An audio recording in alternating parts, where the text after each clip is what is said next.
мындай бир абдан элибизге кыйыныраак болуп атат. Бир жагы анткени мындай чогулганда бүгүн 60 жашка чыкканда бүгүн бу жерде өмүркөм турса кандай болот эле? Мына бир 30 жылга жакын өзүнүн өмүрүн канткенде Кыргызстанда оңдойбуз, канткенде деп ушул bir 27 жылдан бери депутат болуп отуруп, ушундай жакшынакай закондордун баарын жазып, кой мына президенттер деген мамында болуп калат экен, парламентский болсун деп.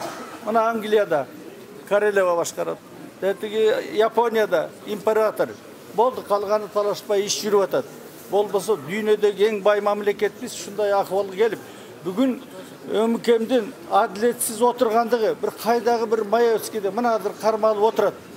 Ак илет сынбайт. Бирок өмүкөдөй болгон бул жалаң эле бир партиянын иши эмес. Бул Кыргыз элинин лидери, Кыргыз элинин оңдойн деген бирден бир ушул бир 30 жылдан бери күрөшүп келаткан биздин патриотубуз.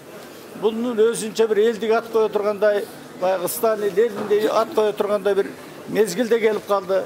Ömükemli юбилейсине партиялаштарга Кыргыз элин айтарыбыз, Кыргыз Республикасы аксакалдар кеңешинин атынан, апрель элдик революциянын батырларынын атынан өмүкеме боштондук, өмүкем чыгыш керек. Кантип эле ушинтип жүрө беребиз. Ушундай бир мындай законсуз иштерге, мыйзам иштерге. Мына кече Пашинян нары басып, бери басып жүрүп баарын коет. Ошондой эле маселе болуш керек. Geçe 2005-2013 yılı buna Almanmetlerine ile oturuşu neme gelgenbiz. Oşun için ömükemdi bardık jagынан бүт Kırgız eli koldan biz boş donduktu trebut etemiz.